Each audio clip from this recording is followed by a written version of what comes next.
Madam President.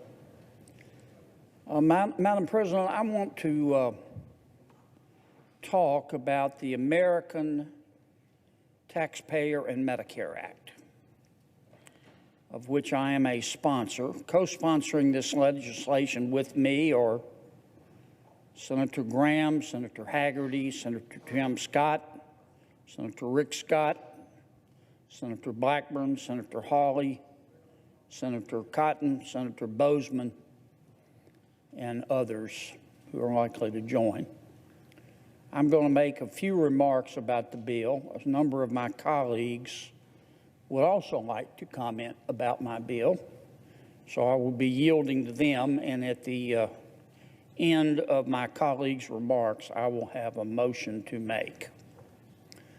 Madam President, as a result of the American Rescue Plan, working in conjunction with the Budget Control Act of 2011, there are cuts scheduled to take effect in 2022 with respect to Medicare and with respect to our farmers.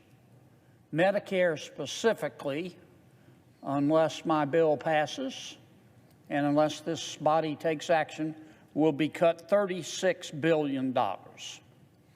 Those Medicare cuts will include, but they're not limited to, but they'll include cuts to cancer treatments for our elderly. Those cuts would reduce laboratory fees and analysis that our seniors depend on every single day. For the reasons I just referenced, our farmers are also going to get cut unless we take action, specifically the crop insurance programs on which our farmers rely. We're recovering from a pandemic, Madam President, as we all know. Now is not the time, in my judgment, to put this burden on our seniors and on our farmers. Our seniors, part of the greatest generation, don't deserve them. And our farmers, the backbone of America, don't deserve these cuts either. In fact, America was born on a farm, and I think we ought to keep that in mind. At this time, Madam President, I would like to yield to the senior senator from Arkansas, Senator Bozeman. Since President Biden took office, but they're not stupid. They look around Washington, D.C., and they see liars and they see frauds in every direction. Now, I don't think a single member of this body supports cutting Medicare or hurting our farmers, especially not at this moment. I don't. And I don't think any of my Republican colleagues or any of my Democratic colleagues do as well. But a deal has been made. A deal has been made to give us, some of us see it this way anyway, a choice between voting for a heart attack or cancer. You either have to give up your principles on the debt limit, or you have to vote to cut Medicare and hurt our farmers, and no one wants to do that.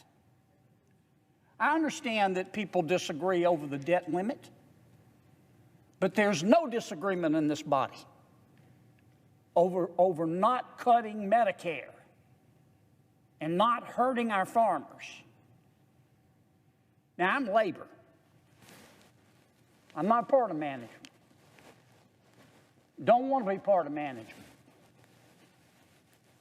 Wouldn't be good at management because I don't always fit in. It's not one of my best qualities. In fact, it is my best quality. And that's why I brought this bill. As Senator Hawley said much more eloquently than I could, The disagreement that reasonable people are having over the debt limit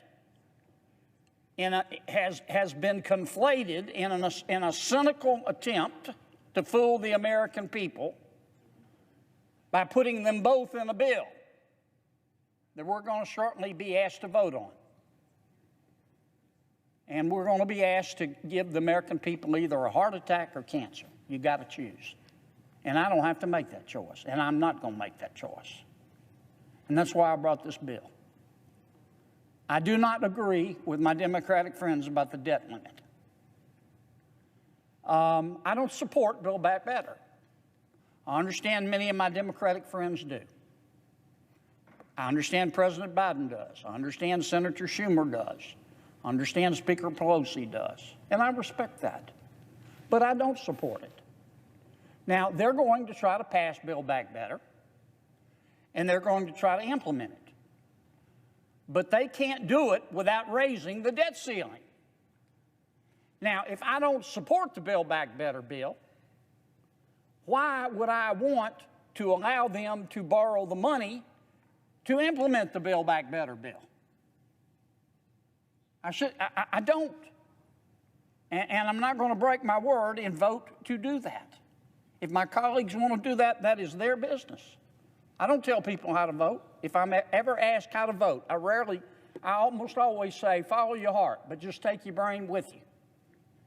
And that's why I brought this bill.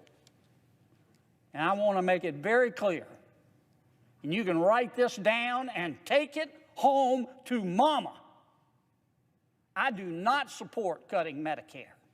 And I do not support cutting farmers. I do support keeping my word to the American people. When I tell them I'm going to do something, by God, I'm going to stick. And I'm not going to be scared away by some cynical deal that was made in Washington, D.C. Now, Madam President, as if in legislative session, I ask unanimous consent that the Senate proceed to the immediate consideration of S3344, the bill about which I have been speaking, and my colleagues, the Protecting the American Taxpayer and Medicare Act. At this time, it is at the desk. I further ask that the bill be considered read a third time and passed, and that the motion to reconsider be considered made and laid upon the table. Madam President. Objection is heard. Madam President, I really appreciate my colleague's remarks. I do. I don't agree with his objection, but I appreciate them. I just want to say a couple more words. I didn't make a deal. Now, let me say it again. And let me say it a different way. I don't hate anybody. Lord knows I look for grace wherever I can find it. I like every one of my colleagues. I really do. The Senate's the most interesting group of people I've ever been around. I'm not part of management. I'm labor. And I meant what I said. I belong in labor because I don't always fit in. And I do believe it's one of my best qualities. The truth of the matter is, and this is what we're disagreeing over, President Biden, Senator Schumer, Speaker Pelosi, my other Democratic friends, have proposed the Build Back Better bill. Now, any economist with a pulse will tell you that it's going to cost about $5 trillion without the gimmicks. It's going to raise taxes a couple of trillion. We'll probably end up having to borrow another $3 trillion to pay for it. We'll have to borrow the money. We don't have the $3 trillion. We don't even have 5% of it. Now, I think that the bill represents a spending, taxation, and borrowing orgy that we don't need. But I understand my Democratic colleagues disagree. I get that.